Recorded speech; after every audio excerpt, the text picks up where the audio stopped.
Hello, everyone. Today, I want to talk a little bit about skilled trades and the skilled trades gap that we have in this country. There's a few words I'm going to use today. One is prosperous or prosperity, significant or significance, I guess, abundance, needed, and influential. Now, this is all kind of crazy. I know it sounds, hey, you're talking about tradesmen. What's going on? Well, here's the deal. The skilled trades gap in this country is at an all-time low. It's actually to the point of being critical.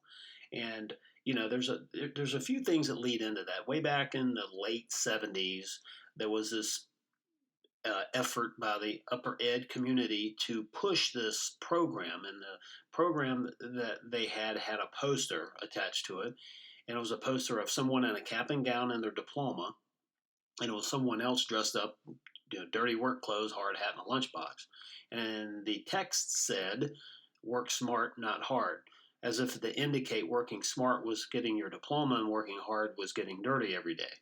Well, I can tell you that is probably one of the most untrue statements that's ever been said, created, written, printed, whatever in this country's history, and I'll tell you why.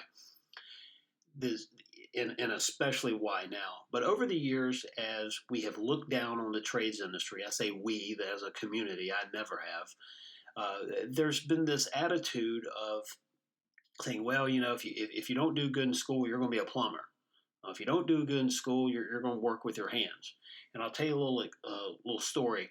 I was talking to someone one day, and he said, yes, he told his son, threatening him if he didn't do well in school, he was just going to let him quit and make him be a plumber. And I was like, well, actually, it's interesting you say that. I know a plumber. He has 8 trucks on the roads. There's himself in one and 7 others. And he does very little with his hands now. He runs his company. He has an RV, one of the real big ones, $350,000 RV. He has a house worth over $500,000 paid for. I don't know if he still does, but he used to have a little Cessna kept at the local municipal airport. Put his 3 kids through college, paid for back, with cash, no grants, uh, uh, no anything. Even has a house on the Outer Banks of North Carolina on the beach. So if that's the plumber you're talking about, yeah, I want to be like that plumber. Go ahead, sign me up. Where do I sign? And that's sort of been the attitude, is that if you work with your hands, you're somehow dumb and poor. Well, some of the smartest people I know are tradesmen, and I mean skilled tradesmen, not just people taking up air and fog a mirror. I mean people who know how to work with their hands. When you learn a trade, if it's early on during high school, if there is any VOTEC classes or vocational colleges for high school students, most of them have been done away with, I think. But if there are any, and you don't want to go to college, say you don't want to be a doctor or a lawyer, those things are going to require college education. That's just it. I'm not saying anything negative about college. I think what I'm saying something negative about is the attitude, if you don't go to college, um, that you're going to somehow be some kind of failure in society. And so that's where my problem lies. But if you're not going to college and you really don't know what you want to do, you can learn a trade. Local community colleges are a perfect example of somewhere you can go to learn a skilled trade. My story was, I didn't really know what I wanted to do after high school. I mean, for certain. But what I did know was around the age of 16, we were having some heating and air conditioning done to our house we lived in. And I was watching the guy work, and I was impressed and I was intrigued. And man, this looked cool and all the different things they were doing. And so at an early age, I took a interest in HVAC. But I didn't know at the time if that's what I was going to do for sure. And then in high school, we had a VOTEC course. And I took VOTEC because, hey, it got me out of the high school for half a day, 11th, 12th grade. And what I was able to do was learn, wow, this is something, it's pretty cool. I get to deal with Freon.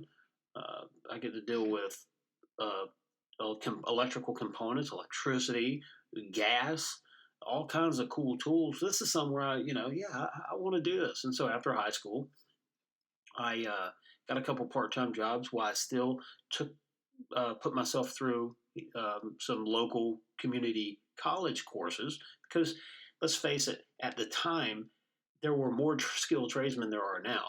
Now, I mean, if I want to leave high school and go with an interest to learn, they would have taught me or they would teach me now. But back then, you had to have a little bit of knowledge. And so I did a couple semesters at a local community college, and then I was able to apply for a job at a good local heating and air conditioning company. And luckily for me, the service manager, Jim, who I owe my success to, as far as in the trades industry, gave me an opportunity. And that's all he had to give me. What I gave them after that was effort. I gave them skill. I gave them hard work. I gave them results. I did pretty well. I continued my education, and then my on-the-job training was some of the best. And I was able to take their system, how they operated, and I was able to take that to the next level. I became the number one service technician, meaning I sold the most heating and air conditioning equipment. In some months, I beat the sales department, which was hysterical. I had the lowest callback rate, and I turned in the most tickets for parts sold, meaning that I went to a lot of jobs. I did my job thoroughly, and I sold people parts that they needed. There's something to be said about you can go to someone's house and fix the immediate part that's bad and get their heater AC working again, but what about the other two or three parts that are on the verge of failing? If you don't notice, or even if you don't recommend them, and the part breaks in 30 days, well, it's a callback for you. So you kind of goes against you at the same time. You may have thought you were trying to save someone money, but in fact, it cost you a bad rep. And the customer doesn't want to call you in 30 days. If you need that part, fix it. Fix it now. Let's get it going.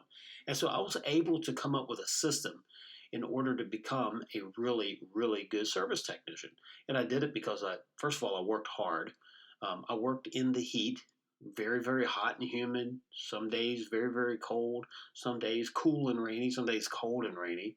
Uh, if the wind's blowing and it's 20 degrees outside and you have to go work on a roof, work on a commercial heating and air unit, a gas pack, or a heat pump, whatever they have, you know what? That's probably not appealing to most people. But when you take an entire year and you balance out the weather, I had some of the best days. That's the examples that a lot of people give you. Well, it's hot or it's cold. I can tell you, I worked in more days in the 70s. I had short sleeve shirt on. I was outside. The sun was shining, and I had a good time. While some of my friends were cooped up in an office. And so that's how I like to look at things. But learning a skilled trade, you're needed. I give this example about the ice cream shop. If it's 98 degrees outside, everyone's hot, they go to this ice cream shop, they want ice cream.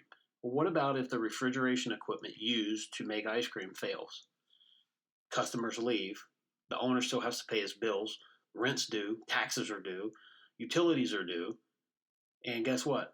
We have no revenue coming in. We have no clients standing outside. They're not going to stand in the heat and wait on liquid. I mean, they want ice cream. And so the call comes in. You get there in a hurry. Even if you're out, your own call, you're doing your own thing. You know what? It used to be when I was in the business, pagers going off. But now we have the cell phone, we have text, we have email.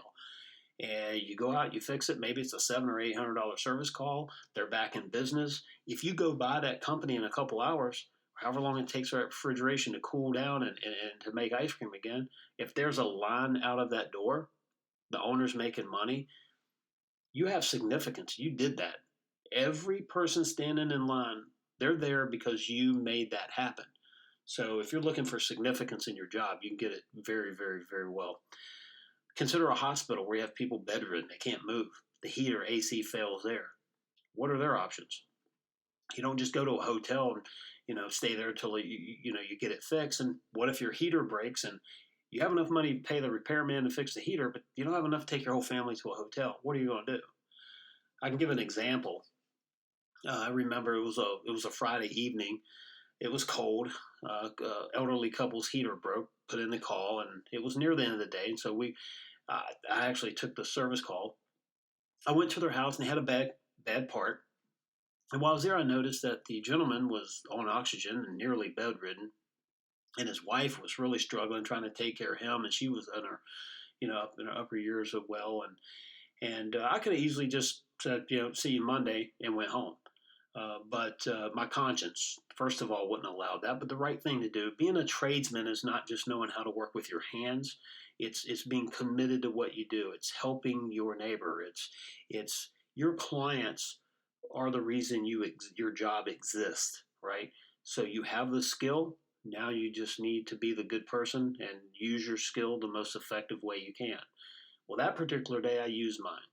I told him I'd try to find them a part. I left. I started calling supply houses. I found someone that had the part, and they were actually going to wait for me. It was going to be after 5 to get there. I went and got the part. Uh, Friday afternoon, rush hour, nutty, crazy traffic. Get back to their house, fix their heater. I left with the feeling knowing that they didn't have to open a stove and try to heat their house, which is a dangerous thing to do. They didn't have to have someone give them an electric heater or try to go out and buy an electric heater that would keep the temperature right around them tolerable, not even comfortable. Um, I was able to fix that. Did I feel significant that day? Yeah, I did. And probably next to someone in the medical profession for them, I was probably the most important person to them at the time because that night they were going to have no heat and it was cold. I remember it very well. Also had an event to go to that night and I missed it. Now, I can't say I was ecstatic about missing the event, but when weighed against the fact that I know that two elderly people were warned that night, there was no comparison. Part of being a tradesman, that's who you have to be. And I talk about heating and air a lot because that's the background that I came from. But the same goes true for plumbing. I mean, if you're in a building and there's water dripping through the ceiling, who's the most important person to you right then? Is it your college professor, your high school teacher, your friend down the road that drinks beer with you on Friday night, or the whoever? No, no. It's the plumber that is going to come out to your house or your business or your apartment, wherever, and is going to stop that water from leaking. Because then a water leak creates all kinds of chaos. It damages stuff. It can damage the structure. It damages personal property. You need someone quick. You need somebody who knows what they're doing. If the lights are out, it's kind of hard to, you know, it's kind of hard to stream music and play video games if your lights out. Let's face it, it's hard for a company to manufacture goods. It's impossible. It's impossible for a restaurant to serve food. So the same is true when you're dealing with your main trade. Now, I'll call your main service trades or your skilled trades as being heating and air conditioning, plumbing, electrical, welding, but there's other trades in there as well. There's shortages in cosmetology, for Pete's sakes, for teachers. I mean, you can go through the list. People that have to have skills, there's a shortage of. But if you look at the news, you think, well, hey, you know what? We've got high unemployment. I mean, there's a lot of people that are unemployed that don't even count anymore because they quit looking for jobs. So they're not counted in that weekly unemployment rate. So you can just rest assured the unemployment number that you get on a weekly basis, if you pay attention to the news, which is another subject, it is not exactly where we are as a country as far as unemployment. Now, when I see someone on the news, when I watch the news, because I try not to watch it too much because it's just way too much chaos for me, um, and they're really pushing for minimum wage in the fast food restaurant industry. Well, let me tell you, that's a little misguided. The fast food restaurant business was never intended to be a career move. It was never intended to be a job where you supported a family. And what we need to be worried about is the skilled trades gap or the skilled skills gap, period, that people have. That's the only place they can work. I mean, let's back this thing up a few years and let's start making sure that people that get out of school are better educated to the point that that's not their only result. Now, I'm not knocking fast food because I'll tell you something. Dealing with a lot of people in high stress and high time and cooking food right and safe because, if you eat food that's been left out too long or if it's undercooked, you can have some real health issues. It's not a brainless job, but it is a job that was intended for high school, college. It was intended for part-time work, someone retired looking for a little extra cash or spend their day. It's never intended to support a family of three. And so what we have to do is we have to start worried about why is it that we have people that is the only skill they know or the only skill they feel like they can do. And that is the biggest thing.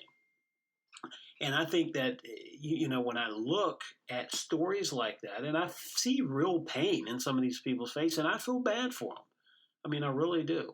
But then on the other hand, I look at the trades industry that is just begging for employees. They're taking people that they know really aren't qualified to do the job, but it's the closest person that they can find. So it's somebody that can do more than fog a mirror. They can almost do their job well.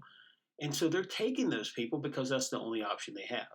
So I'll tell you this, if you're in high school, you're looking for something to do, learn a trade, keep yourself clean, right? Clean cut, stay out of trouble, have a willingness to work in hot, cold, and on the good days. It's your birthday, but you need to go to work, or you're on call and you're going to take an emergency service call on Christmas Day or New Year's or your birthday. Who cares? You've got to be that person, because I'm telling you right now, if you are, you become, when you're looking for a job, equivalent to a first round draft pick. You are the perfect person. You have a good driving record, you're clean cut, you don't have a criminal background record, and you know your job. You know how to use tools. You can almost write your own paycheck. And when you get to the point where you cap out, companies just can't pay you anymore, which, by the way, some welders start out in the $70,000 to $80,000 range. Heating and air conditioning, whether if it's commercial, residential, commercial typically pays a little bit more, but you can start $40,000, $50,000 and work your way up. I mean, we're talking real money. When you cap out at wherever that rate is in whatever industry you're in or that you're looking to get into, if you're mentally prepared and ready, you can start working for yourself and write your own check, because then the results are this: the harder you work, the more money you will make. And owning your business is another podcast. Totally. This podcast is about directing people to look. Even if you're 10 years out of school, you may be 20 years out of school, and you're looking to learn a trade, it is not too late. You can change your career path. You can do it for very little money, but it's going to require work. It's going to require you to study. It's going to require you to actually get off the couch and do it. But it's also going to require, when you get a job to service, you're going to work in some pretty nasty conditions sometimes. But then other days, your job is a breeze. The bottom line here, it's a trade it's a business in any of the skilled trades industry that you can make a lot of money and feel real good about yourself in the process. That's it for today. I'm Duane Cotton, and I'll talk to you again.